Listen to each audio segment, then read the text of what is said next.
Hey, ¿qué pasa chicos? ¿Cómo están? Sean bienvenidos a un nuevo episodio de su podcast de terror favorito, La Última Cerveza. Hace mucho tiempo que no nos vemos, sin embargo, el día de hoy les traigo algunas historias de Reddit, sitio que para muchos es la cuna de lo más perturbador, de lo más terrorífico que hay en internet. Así que, comencemos.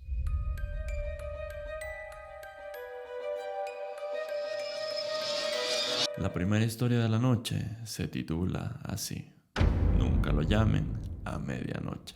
El fin de semana me quedé solo en casa con mi hermano. Era un feriado largo y mis padres querían ir a visitar a mis abuelos en su pueblo natal. Estábamos muy aburridos y por alguna razón terminamos haciendo un maratón de películas de terror.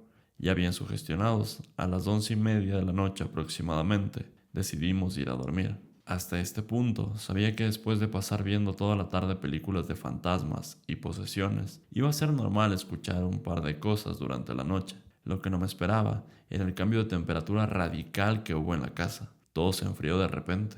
Lo único que más o menos me tranquilizaba a este punto era que mi hermano apenas tocó la almohada cayó profundamente dormido. Pasaron unos minutos y por más que trataba de quedarme dormido, el frío intenso que sentía en mis pies y mis orejas no me dejaba. Fue en ese entonces que decidí perder el miedo, que ya para ese entonces me tenía enrollado en mi cobija de tigre. Llamé a mis padres para saber cómo estaban o si por casualidad ya regresaban de su visita. El teléfono timbraba y no tenía respuesta alguna. Estaba casi seguro de que no me iban a contestar, pues faltaban pocos minutos para medianoche. Para mi sorpresa, justo cuando ya había perdido la esperanza, mi papá contestó. Le pregunté cómo estaba y que cuándo iba a volver, tratando de que no se diera cuenta de que por dentro estaba a punto de llorar del miedo que tenía. Él, con un tono muy neutral y sin emoción alguna, me dijo que ya estaba cerca de casa y sin darme explicaciones, me colgó. A pesar de haber escuchado su voz y saber que estaba por llegar, por alguna razón no podía quedarme tranquilo. El reloj marcó las 12 y casi de inmediato mi hermano, que dormía en la cama de al lado, comenzó a sacudirse, tal cual película de terror. Esta parte no la recuerdo bien del todo, quizá y sea por el shock que estaba viviendo en ese momento. Lo que sí me acuerdo es que me levanté de la cama y fui a abrazar a mi hermano mientras oraba a Dios por él. También recuerdo que mi hermano decía entre dientes que quería vomitar, que algo dentro de él quería salir. Inmediatamente lo llevé del brazo a vomitar al baño. Todo esto mientras un olor nauseabundo invadió el lugar. Después de eso me dio un blackout, hasta el otro día que mi padre al llegar nos sacó del baño.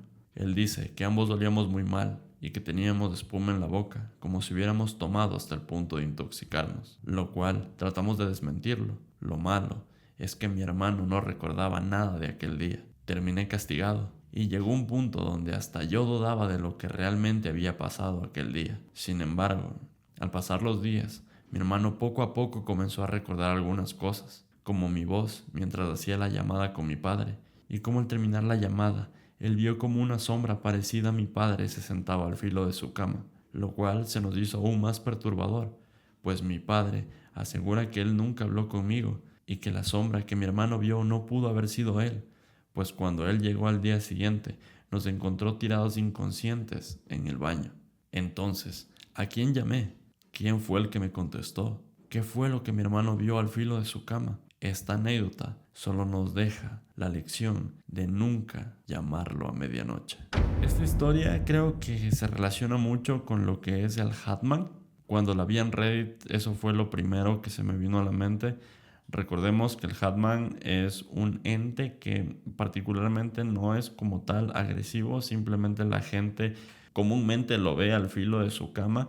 También yo creo que está relacionado bastante con lo que es la parálisis del sueño, porque ven a un hombre sin rostro. En el caso del Hatman, pues es muy característico su sombrero. Esto recordemos que normalmente se lo escucha en comunidades anglosajonas, pero se ha ido tropicalizando aquí en Ecuador. La mayoría de las historias que nosotros hemos contado aquí en el podcast lo ven con un sombrero pero indígena, con su poncho, su látigo y cosas así por el estilo. Pero bueno, recuerden que pueden compartir su experiencia acá abajo en la caja de comentarios, o si deseas compartir alguna otra historia de algo paranormal que te haya pasado, recuerda que tienen los canales oficiales como lo son TikTok, Instagram y aquí los comentarios de YouTube. Vamos con la historia número 2. Déjale, está jugando con sus nietas. Esta anécdota nos sucedió cuando mi hermana y yo éramos pequeñas. Un día sonó el teléfono de mi casa. Mi mamá contestó e inmediatamente su rostro cambió. Colgó el teléfono y con lágrimas en los ojos nos dijo que nuestro abuelo, su padre, había fallecido. No les voy a mentir, con mi hermana no sentimos mayor cosa. Quizá y era porque para un niño le es difícil comprender la muerte de alguien, o simplemente, a pesar de que sí queríamos a nuestro abuelo, no teníamos realmente muchos recuerdos junto a él, pues raramente lo íbamos a visitar. El caso es que en ese momento mi madre nos preparó para ir al velorio y posteriormente a su entierro. Fuimos y vimos a todos nuestros familiares tristes, y de todos, mi abuela naturalmente era la más afectada. Mi madre, al ver aquella situación, nos dijo que en apoyo a la pérdida de mi abuelo íbamos a pasar unos días con mi abuela. Mi hermana y yo no pusimos objeción alguna, pues nos gustaba ir a la casa a jugar con una gata que tenían de mascota y un viejo piano de cola que mi abuelo solía tocar cuando era joven. Al llegar a la urbanización donde vivía mi abuela, desde la ventana del auto, a lo lejos, vi como la luz del cuarto de mis abuelos estaba prendida. Todavía en el auto, pregunté: «Abuela, ¿quién está en la casa?». «La luz de su cuarto está prendida». Ella solo sonrió y soltó una suave risa. No quería seguir insistiendo, pues no quería que pensara que me estaba burlando de su pérdida. Al llegar, bajamos todas las cosas, e inmediatamente mi hermana y yo buscamos a la gata para jugar con ella. Y fue así como todo parecía normal en esa casa. Los días pasaron y mi abuela mantenía la misma rutina de siempre. Ni siquiera se le sentía triste. Lo que sí se me hacía raro es que al anochecer o al salir de su casa se despedía de mi abuelo. Y lo que se me hacía más raro aún era que cuando yo le preguntaba de quién se despedía, pues mi abuelo ya había fallecido, ella me respondía exactamente como aquel día en el auto. Sonreía y soltaba una pequeña risa. Por alguna razón mi madre ponía cara de disgusto, no conmigo, sino con ella. Faltaban pocos días para volver a casa, y fue ahí donde todo comenzó a tener sentido. Cuando estábamos haciendo las maletas, mi ropa y la de mi hermana comenzó a desaparecer para luego encontrarla debajo de su cama o sobre aquel viejo piano de cola. En las últimas noches se oían cosas en la cocina. Se oía también como alguien tocaba las teclas del piano de cola. Al principio, lo que se nos hacía más lógico era que fuera la gata y gracias a eso no le dábamos importancia. Sin embargo, el último día, mi madre y mi abuela salieron al mercado, mientras que mi hermana y yo nos quedamos sentadas en la sala viendo la televisión. En eso, mi hermana se levantó al baño y yo seguí viendo la televisión con la gata dormida en mis piernas. Pasó unos instantes cuando de repente comenzó a sonar el piano. Esta vez no eran notas al azar, era una melodía. Sorprendida, sin regresar a ver, le pregunté a mi hermana cómo había aprendido a tocar así el piano. Lo que no me esperaba es que ella me iba a contestar desde la puerta del baño. Acababa de salir. Muertas del miedo, salimos de la casa y esperamos en la vereda que mi madre y mi abuela volvieran. Cuando llegaron, mi madre molesta preguntó que qué hacíamos ahí.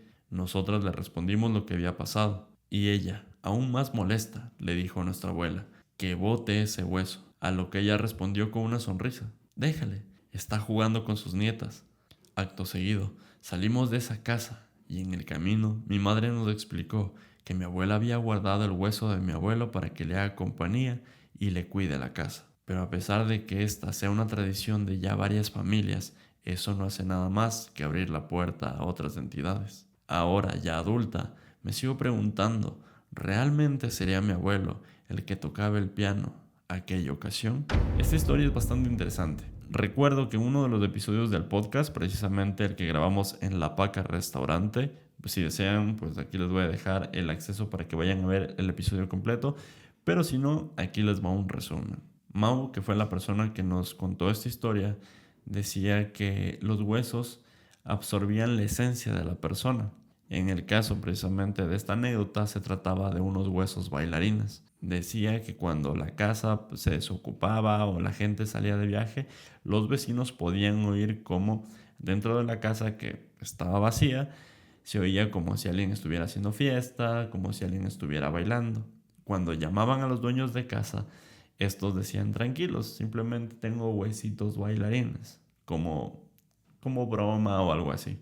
Nosotros siempre hemos dicho que pues, hacer este tipo de cosas sí realmente abre o da pie para que otras entidades rompan con la armonía del hogar, pero es una tradición bastante conocida, al menos aquí en Ecuador. Así que ya saben, si tú tienes experiencia o sabes de alguien que lo practique, no te olvides contarnos aquí en los comentarios. Y obviamente, antes de ir a la siguiente historia, no te olvides que puedes suscribirte al canal, darle like y compartir este episodio. Vamos con la historia número 3.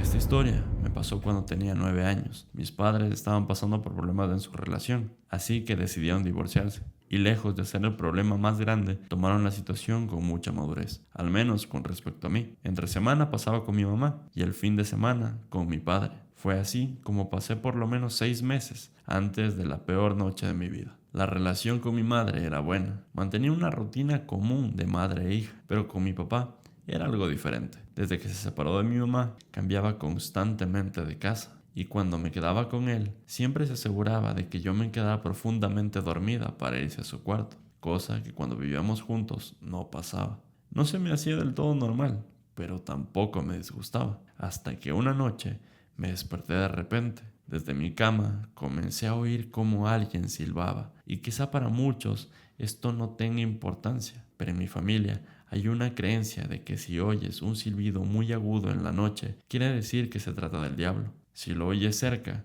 quiere decir que está lejos de ti, pero de lo contrario, si lo oyes de lejos, quiere decir que está cerca de ti y está por llevarse tu alma. Esta creencia nunca le había dado credibilidad, pues no era una persona asustadiza, pero en aquel momento sentía como un agudo silbido se alejaba rápidamente de mí. Recuerdo que comencé a gritar, «¡Papá! ¡Papá!», y no tenía respuesta. Mi mente entró en colapso, pues no era mucho de lo que acabábamos de cenar. No podía estar tan dormido como para no escucharme.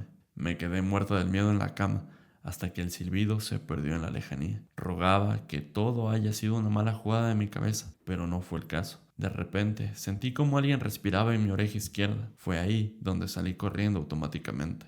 Abrí la puerta de la habitación de mi padre y con lágrimas en los ojos le conté lo sucedido. Él me dijo que me metiera a la cama y durmiera con él, cuando nuevamente volvimos a escuchar a lo lejos aquel silbido. Un olor a quemado muy fuerte llenó el cuarto. Recuerdo que mi padre pedía perdón mientras me abrazaba con fuerza. No sé cómo logré quedarme dormida. Lo que sí, al día siguiente, mi padre me explicó que esa era la razón por la cual tantas veces cambiaba de casa, y que lo que pasó la noche anterior ya lo había vivido, y que seguramente era porque esa casa no estaba bendecida. Por eso que lo persigue se había manifestado tan fuerte. Han pasado 7 años de aquel suceso. Nunca más volví a dormir con él, pero siempre lo veo los fines de semana, pues me da mucha tristeza, porque con el tiempo ha ido normalizando dormir con el enemigo. Esta historia apenas la vi cuando navegaba por Reddit. Recuerdo que se me vino a la mente una historia que tuve la fortuna de escuchar. No es para nada algo lindo, pero sin embargo eso no le quita lo interesante. Hace pocos meses me encontraba caminando por la Amazonas y bueno, pues ahí tuve, como digo, esa suerte, llamémoslo así, de que uno de los chicos que precisamente ve el podcast se me acercó, me reconoció, me dijo, tú eres Arix, el de la última cerveza. Y él, podría decirlo emocionado, no sé si es la palabra correcta, decidió contarme ahí cara a cara su anécdota, en la cual mencionaba esta práctica que, bueno, esta creencia que tienen. Él me decía que era de Manabí y me supo contar que hubo una vez que regresaba muy tarde de su casa y oyó ese silbido como tal a lo lejos. Entonces, en base a lo que pues se dice de esta creencia, es que cuando lo oyes lejos pues está cerca de ti y estás en peligro como tal. Él dice que a partir de ahí algo lo viene siguiendo, y lo que a él le daba más tristeza era básicamente que esto al parecer hereditario, y ahora que ya tiene su hogar, al parecer esta cosa se le está pegando a su hijo recién nacido. Su esposa ha podido corroborar porque dice que ve cosas y todo esto.